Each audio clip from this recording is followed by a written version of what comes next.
Welcome, everybody. Good morning, good afternoon, good evening, wherever you are. We are just about to get started, so I would love to see in the chat what country you're tuning in from. I know we have a global audience, so it's really fun to see where folks are coming from.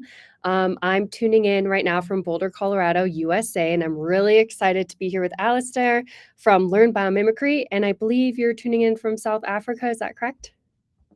Yeah, calling in from the base of Table Mountain here at the very southern tip of Africa, in South Africa.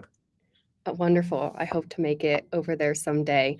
I Absolutely. wanted to share a quick story before we get into things because I'm really having like a butterfly theme today. I was just sharing with a friend around structural color of butterflies, which is like super serendipitous for all those who aren't really familiar with structural color, though. It's essentially the blue color, for example, from the blue morpho butterfly. It's not pigment or dye. It's actually from the way that light interacts with the microscopic nanostructure on its wings. And I didn't realize until I booked this room that there are beautiful butterflies all along the wall. So I'm just having kind of like a full circle moment right now. Um, oh, great. People are coming in. Lovely. Welcome. Hey, welcome, Sandra. Welcome, Leslie. Oklahoma. Welcome from Spain. Spain. Hola. This is Hey, amazing. Jane. Yeah, how do we say hello in all these languages? Peru, Awesome. amazing. Really a global community that you've been building here, Alex. Oh, we have another one, Cape Town. Hey, welcome, Anita.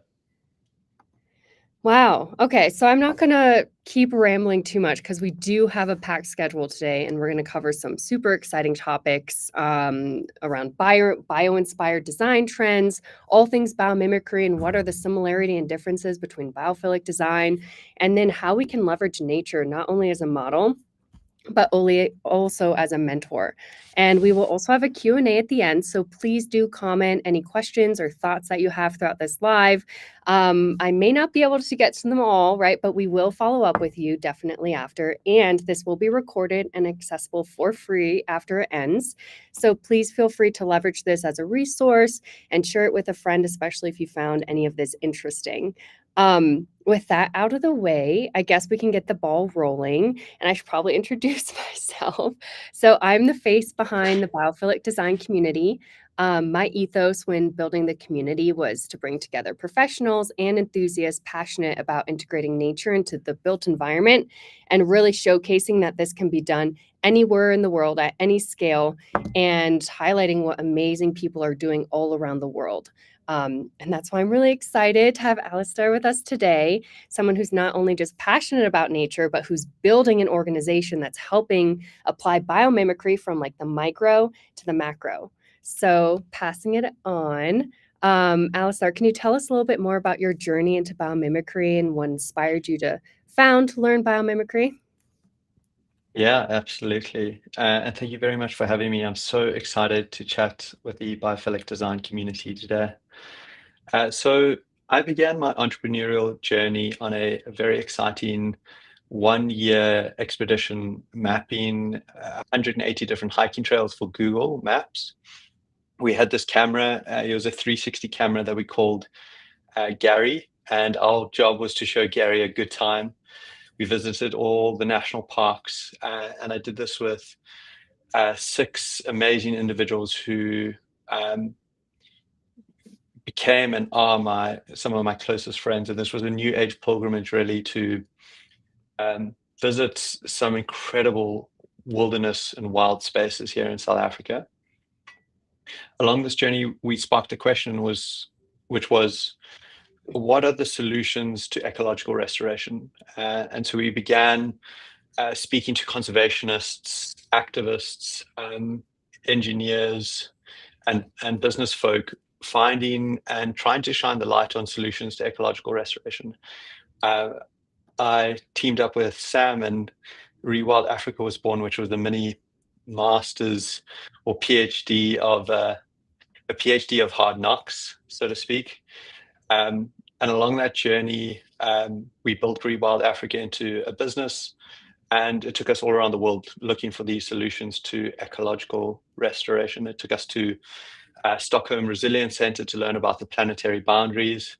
It took us to the south of Patagonia, where we learned about the Antarctic climate and learned from the climate scientists at the leading edge of measuring the carbon in the atmosphere, to New Zealand to learn how might we rethink in which nature is incorporated within our legal system, natural law. Mm. We also visited about 20 plus other countries. And along this journey of meeting all these solutions and all these solutionaries, I came across an individual in the Midlands, which is a tiny little town, and Claire called it the center of the universe. And so it was. And then that center of the universe, she introduced me to biomimicry. And biomimicry just hooked me. It took me a long while to really fully grasp its potential. It took me a lot of questioning. But when it clicked, it was this aha moment that this is the solution. And so after about a year of figuring out what exactly it is and how to apply biomimicry, Jess, Belinda, Claire Janis, and I and Rewild, we started Learn Biomimicry to ultimately make biomimicry accessible, affordable, and applicable. So we built this incredible short course set, this foundation of biomimicry, into a course that could be globally accessed. It could be run at your own pace, self-paced. And this was our first move to really make a world-class product to be easily accessible and bring biomimicry out into the world today. And that was day one, and today still very much feels like day one, 6 years later. We've got about 1,600 learners in. We've had individuals from NASA, from some incredible research organizations, and some incredible products. But yeah, always there.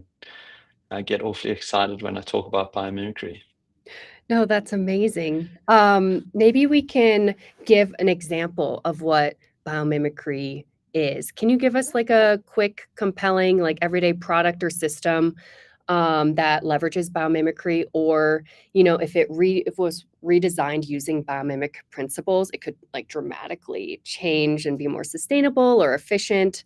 Something that showcases the true power of biomimicry. I will give one really quick one that I Mm. love.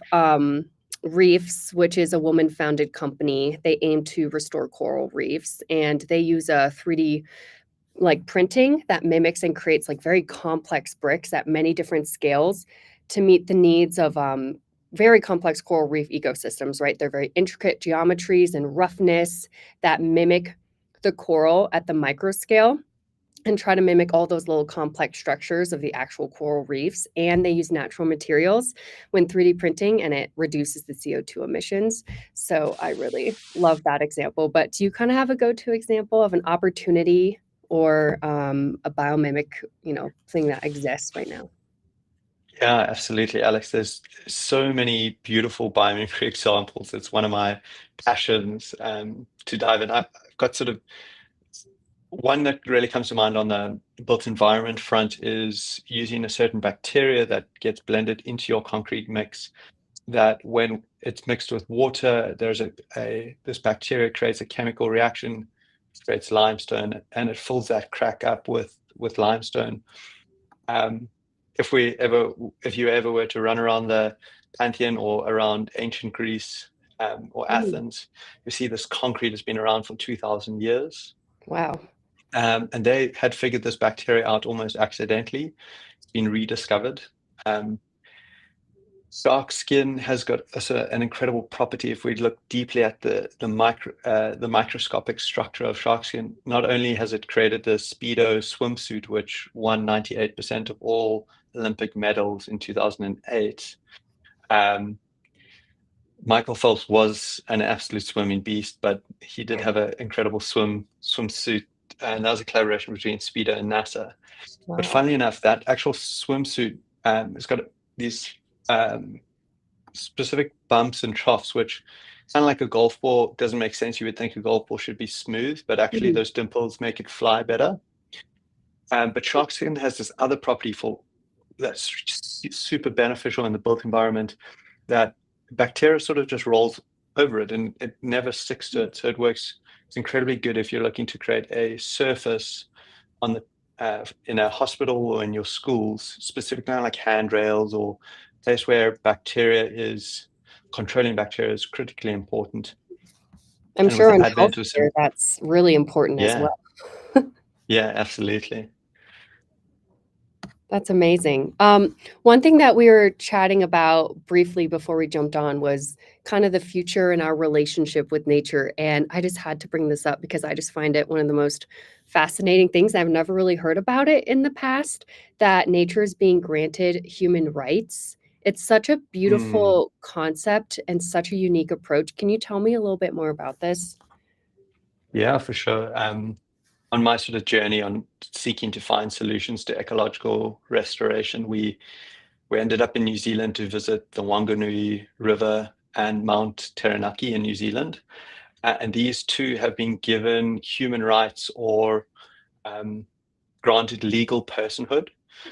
This does not mean that they have to pay tax. It means that they are rather recognized to have the same rights, responsibilities, and liabilities as a legal person.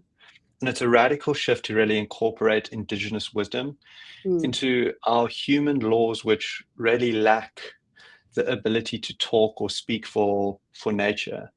And there's a incredible lawyer and activist here um, who's just begun the movement for Table Mountain, which is literally on my doorstep, to grant Table Mountain legal personhood just last week. So there's a lot happening, and it's a really exciting movement. Another way in which nature-inspired innovation is coming about in our cities and uh, yeah, within our human world.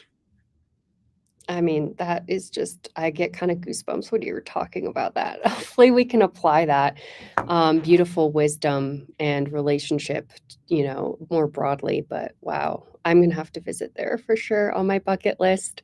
So, talking about, having global impact, where do you see biomimicry kind of going and being leveraged in the future, and how do we ensure that it has that global impact? Because it seems like it can be applied to so many different, every scale, like pretty much anything, right? So Mm, yeah, absolutely. I think what is incredible is that science and technology has brought us so far today and has brought us and to some incredible advancements that we've seen in society, right? But the one thing that science and technology lack is an ethos. And I think that's what biomimicry really brings. And it brings this deep, beautiful ethos about creating conditions conducive to life, which at the heart of biomimicry is what biomimicry is all about. It's about Mm, creating conditions conducive to life. And this is the pathway we need to a life-friendly future.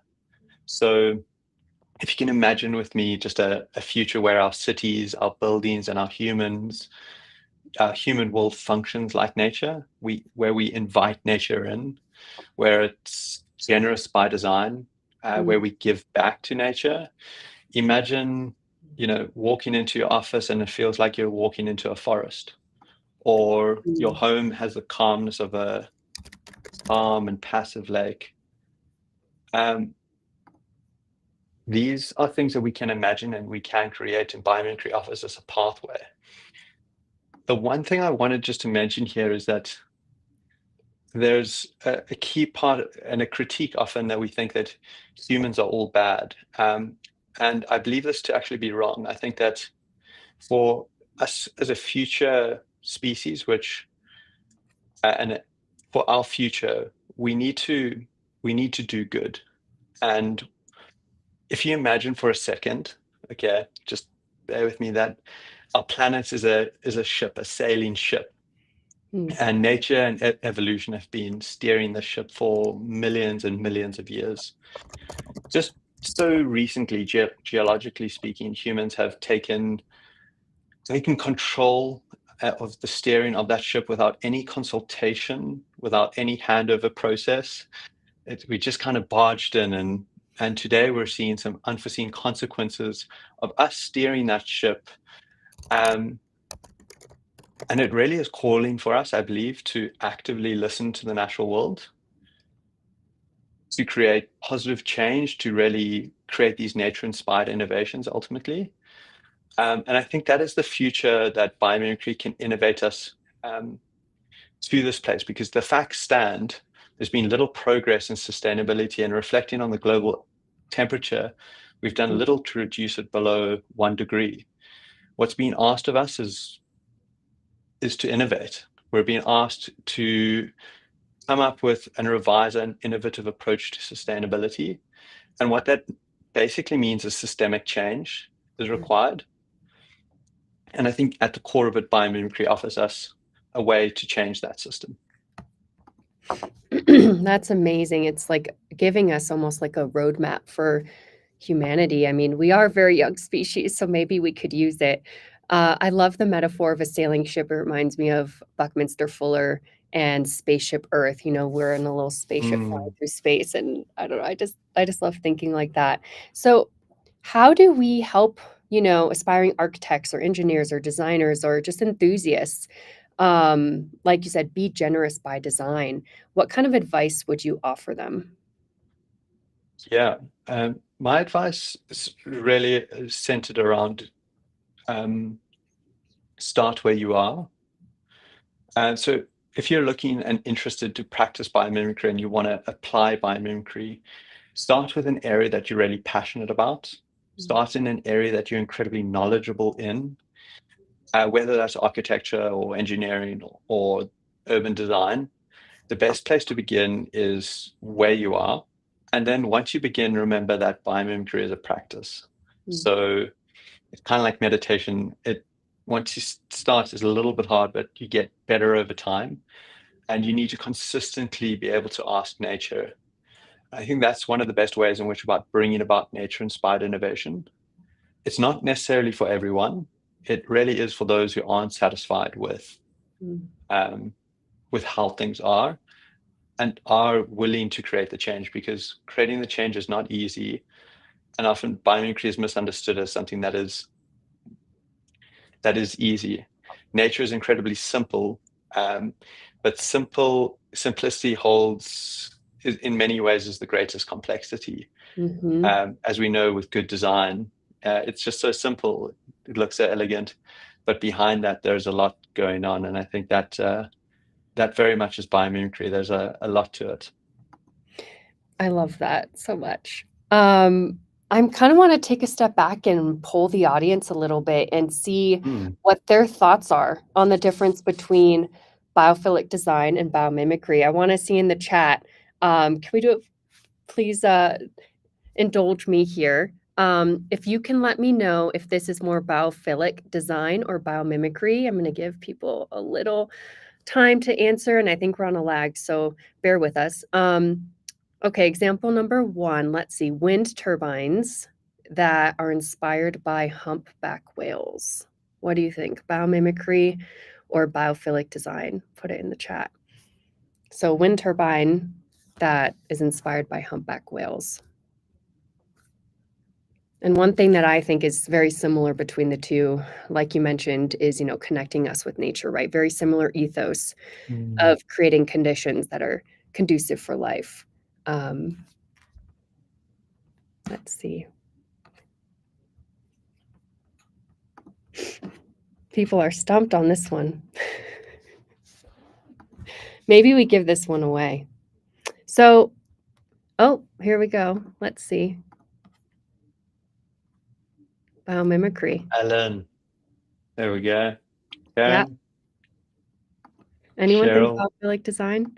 I agree. Karen. Biomimicry. So a forest-inspired office designed to have a lot of natural light and lots of greenery indoors. What do we think, biophilic design or biomimicry?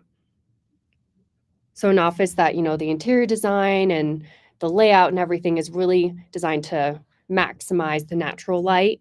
And then it has a lot of, green spaces and greenery indoors generally. Is that biophilic design or biomimicry?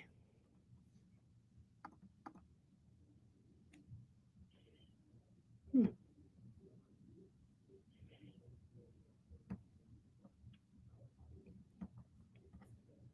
Love it. Yeah, I mean, I guess you could potentially have both depending on how it's specifically implemented. But I think generally this is more biophilic design.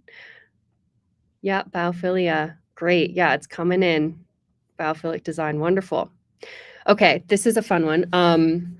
George, I think his name is George de Mastrel. He was inspired by the burr seed and he invented Velcro from that. Is that biomimicry or biophilic design?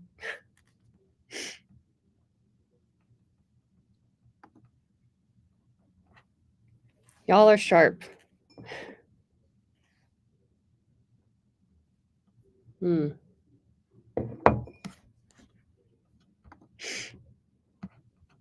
Interesting.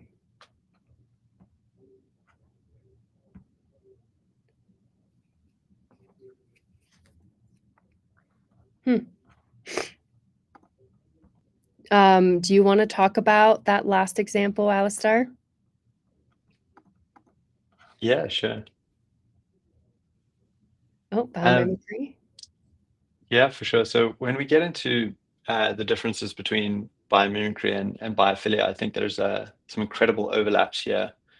Um, and for me personally, I think no matter what words we use, as long as what we're doing is bringing about bio inspiration, it all sort of Mm. falls under the same umbrella.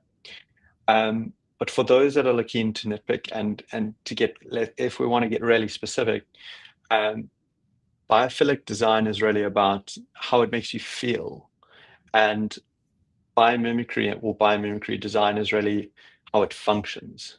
So a lot of biomimicry might not look like nature. There's some beautiful examples where it might look nothing like nature, but it functions like nature. Where yeah, but in closing, there's a lot of overlap, and I'd say that like what we're starting to see is really these two fields really get quite blurry, and I think that's quite exciting as well. I think that it doesn't have to be so hard and fast or black and white. It really is Mhm. much more like a rainbow. I love that, like a rainbow. And yeah, Harvey, that's a great way to put it, looking like nature versus working like nature.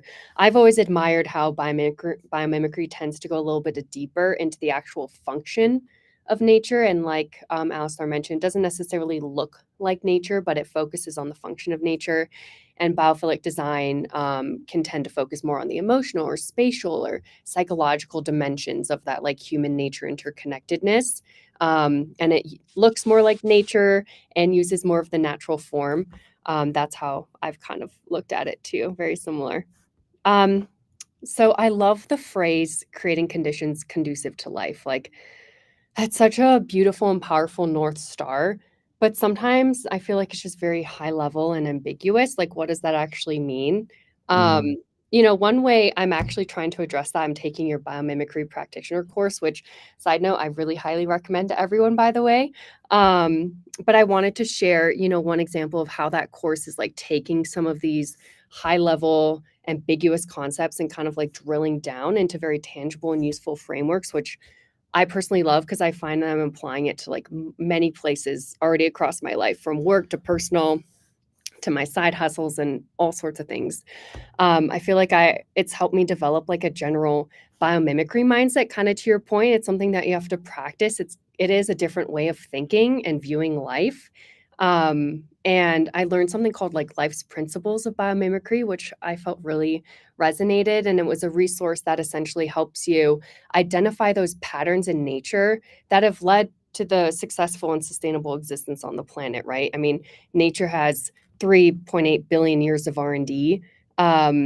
You basically have a framework to leverage this amazing repeatable principle to solve our problems and come up with solutions. I just really love that. Another framework that's really helped me that I learned from your practitioner course was the biology to design framework, where you essentially find biological information and ideas and inspiration, and you extract the core principles of it and apply it to solve problems and create designs, kind of like that Velcro example. Anyway, these are just end tangent, but these are just a few of my learnings from your courses that I'm taking. And I guess this is a multi-part question. Can you tell us a little bit more about what you offer in case folks on this call are interested in learning biomimicry? And generally, I feel like this is hard, right? Like, what are some of the common challenges that you see people are facing when they're trying to apply biomimicry principles to their projects or organizations? And how are you kind of set up to help overcome it? Mm. Yeah, for sure. I can definitely dive into more about our courses and maybe take the last question first. What is the environment that you sort of need to take this into your work and into your professional career? So I think with innovation, um, I think nature-inspired innovation and just innovation in general, if we just start just with the word innovation, is the most important fact about the modern world, but it's the least well understood. Um, I sort of first start with like, if you imagine Leonardo's Da Vinci's flying machine, for example. Now, that's an incredible biomimicry invention, and it's specifically an invention. But imagine it was never improved, and you flew New York to London on Leonardo's flying machine. No, thank It's a you. ridiculous idea. So, of course, I'm going to take the Boeing 747 and watch my movie in Mhm. flight. The difference between Leonardo's flying machine and the Boeing 747 is innovation. Mm. And innovation is so undervalued because it's actually done by all of us. It's not just one individual. There's no one person to thank for that. But the thing with innovation is what often crushes it is a lack of freedom. So there's this beautiful line, which I absolutely love, is that innovation is the child of freedom and the Mm. parent of prosperity. So what that means is that if we have freedom, we can innovate. And that's what the biomimicry practitioner program is really about. It's about giving you freedom to practice and apply biomimicry. So there's no score. You don't get a 90%. You don't get graded. It's really about it's for working professionals. It's about starting with a project that you are deeply knowledgeable in, and we sort of blend three things. So mentorship, if we look at some individual like Leonardo da Vinci, he had a lot of apprenticeships in his learning career, and that's really what we try and instill, both living mentors and non-living natural mentors. We see nature Mm. as a measure, a model, and a mentor. Secondly, we really like to encourage peer-to-peer learning. So we deeply believe that there's this shared knowledge all around us, and we can tap into that. And then lastly, the key unique factor is it's project-based. So having a project that you can dive in, that you can build over a 6-month period, become your portfolio piece to show to other clients, this is what I've done, this is what I can do. That really gets people quite excited. It's also run by some incredible individuals. That mentor, Jess, is the course instructor and my co-director, an incredible nature nerd who just really brings biomimicry to life, as well as some incredible biomimicry mentors, which have been practicing biomimicry for 10 plus years each. And each time I walk in the room, I definitely feel like I'm not I'm the furthest from the smartest person in the room, and I absolutely love it. That's beautiful. Great. So I do want to say we are going to be taking some questions soon. So if you want to add your questions in the chat, and just a reminder that we might not be able to get to all of them, and people might be joining later after we're live. So we will follow up if you leave a comment, and we'll be posting a link to the recording as well. So if you want, ask away in the chat and we will get to your questions. But while we're waiting for folks to come into the chat and ask questions, I do kind of have a fun question that I would love to ask you. So, what's one thing that you'll never look at the same way again after studying nature? And I'm hoping maybe I could come in with my example first to set the stage, but tying back to this theme that's going on with butterflies, it's called the blue morpho butterfly for me, and those wings are a beautiful color of blue, which is structural color, like I talked and mentioned earlier on the call, and it's not from pigment or dye. It's the way that light interacts with the microscopic nanostructure of the wings. But the reason why I find this so fascinating is it just like absolutely blew my mind and made me realize that there's just always more than meets the eye. There's so many subtle complexities and hidden intricacies in nature and in life just to be out on the lookout for and waiting to be discovered. And it generally taught me this principle of like curiosity and just underlying creativity, and which is just and that's basically the foundation of biomimicry, right? Like ingenuity and creativity and curiosity, right? Yeah, absolutely. Uh, the morpho butterfly is absolutely such a beautiful example, and I uh, definitely agree with that. Wonderful. So what's one thing that, you'll never look at the same way again after studying nature? Yeah. Okay, there's a lot here, Alex. One thing that I'll never look at, I mean, like, yeah. So to your point around curiosity, that deeply resonates with me. For me, I think the one thing that after studying nature quite deeply for the last 6 years has been evolution.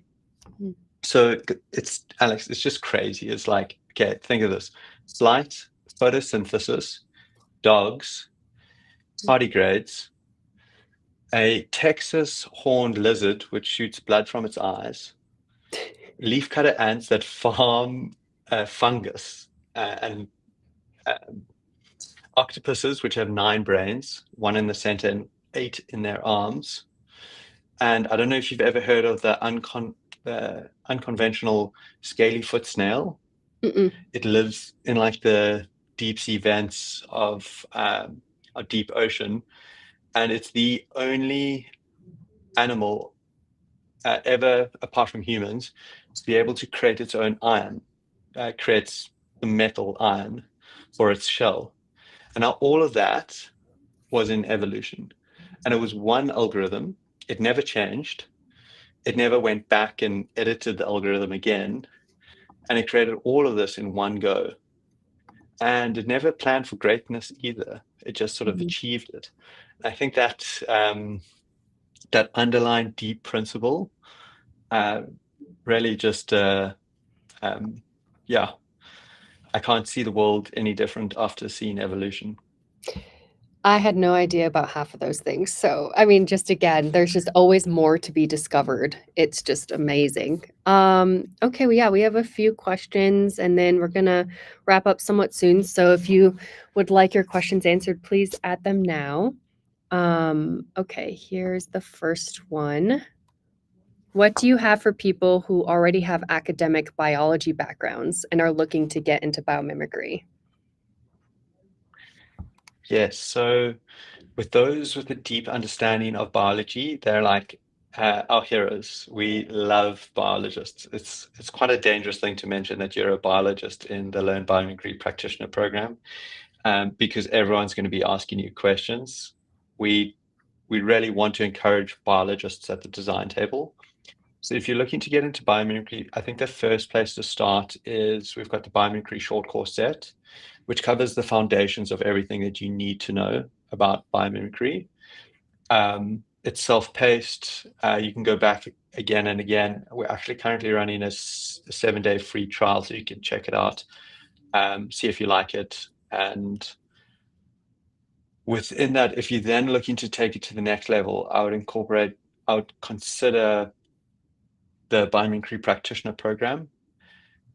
What we often push for in the biomimicry practitioner program is challenge to biology, and there's two sort of frameworks. You've got the challenge to biology framework, which you start with a deep challenge that you are passionate about, and then you look to nature to solve it.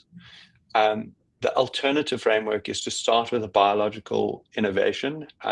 One that we saw come to life was SLIPS, and so SLIPS is this came out at MIT, and if you look at the pitcher plant, which is a carnivorous plant which eats ants, which is, guys, ridiculous. Um, it has a very slippery side, and so they've mimicked that very slippery side that the ants fall down into, and incorporated that onto ship hulls and Hmm. into the inside of paint cans, and any way you want things not to stick. Um, and that was a key example of going biology to design. Amazing. Okay, we have another one. Do you have any references for biomimicry and biological designs for inspiration? I'm sure you have a bunch. Yeah, we do. Um, Great question. It's one of my favorite things just to collect the references for biomimicry and um, inspiring examples. I actually wrote an article on the top 50, which you can find. We'll see if we can get you that link soon. Um, but yeah, maybe some references to for biomimicry. One that I often bring up is it's called Green Pod Labs. Now this gets a little bit technical, but what I love about it, it illustrates biomimicry and like how far it can go. So Deepak is a founder based in India, and he's deeply passionate about food waste. In India, 40% of food that is grown never gets eaten. It just gets thrown away. That's a $12 billion problem, and he was so passionate about solving this. Now, bear in mind, Deepak has a deep understanding of logistics in India and has worked within food logistics for 10 years. He studied nature, and Alex, you might think I'm crazy when I say this, but plants can talk, and I don't know if you knew that, but In what way? plants have a language in which they talk through pheromones, Okay. and they talk through plant volatiles specifically. So he synthesized these plant volatiles into a small sachet, and that sachet you throw in with your mangoes or your bananas, and it tells the mangoes and bananas not to ripen.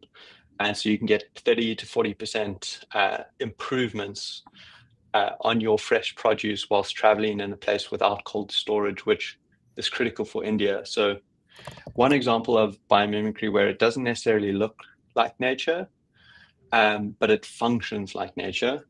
Hmm. But if we could get our cities and our buildings to look and function like nature, I think that is the ideal win, because the feeling part is a critical part as well. I mean, that's amazing. I'm gonna have to do a lot more research on that now. There's this one around biophilia. Okay, let's see. Are there examples of biophilic hospitals or schools? Yes, there are a ton, and that's actually those are two great like case studies that you want to apply biophilic design to. There's just a lot of mounting evidence that points to like health and well-being and benefits of biophilic design, especially in like healthcare settings. There's restorative properties like looking out at nature. It can be calming and secure. And healthcare workers have actually noted like better working environments. We see a lot of wood and like natural light and indoor greenery and things like that. Views of nature, healing gardens, soft materials. It definitely, patients and healthcare like or healthcare workers alike definitely feel the restorative and health promoting like properties of biophilic design, I would say, especially in these very high stress areas. And then, yeah, I Mm. would say in schools and libraries, right? Like students experience less stress and better learning outcomes generally. We're seeing like more wood in construction and more mindfulness in construction around with using biophilic design principles in schools and libraries. And yeah, there's just generally very positive correlations. There's a lot of data around this actually. And that I think generally, if you expose children to nature, especially on a daily basis, it it's been proven and shown that it improves their learning and their test performances. So it's not that this only Wow. like looks good, but it actually does lead to outcomes that we can measure. So yeah, thank you for the question. Might need a whole nother talk just on that. I think that's all the main questions that we have for now. Thank you everyone for your engagement and your time, and thank you, Alistar, for your amazing insights today. I do want to plug again your course, Biomimicry Practitioner, which I'm taking currently, and I love it. Highly recommend it. But they also have, intro and short courses too. They have a lot of opportunities that can meet you where you are, whether brand new or seasoned design professional or whatever profession you're in. I do want to say if you learned something today, please follow Learn Biomimicry and Biophilic Design on LinkedIn. Be sure you get some more inspirational, educational content in the future. And thanks so much for joining us and being a part of the community. Again, we'll share the recording and takeaways over the coming days and weeks. And I hope you have a great rest of your day or night wherever you are. Alistar, any sign-offs from you? Sure. Just a big thank you.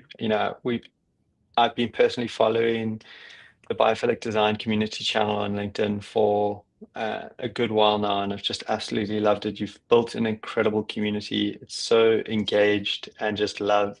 There's so much love for nature, and I think that's what we all share here. We all want to protect it. We all want to conserve nature, and we all want to create a space in which it can thrive. And there's, many ways in which we can go about that, but it's important that we have something that unites us in a world that just feels quite segregated. So I'm feeling with it. I'm leaving with a very filled cup. Thanks Mm. very much for this LinkedIn Live, and I hope you have a stellar day. Thank you so much, everyone.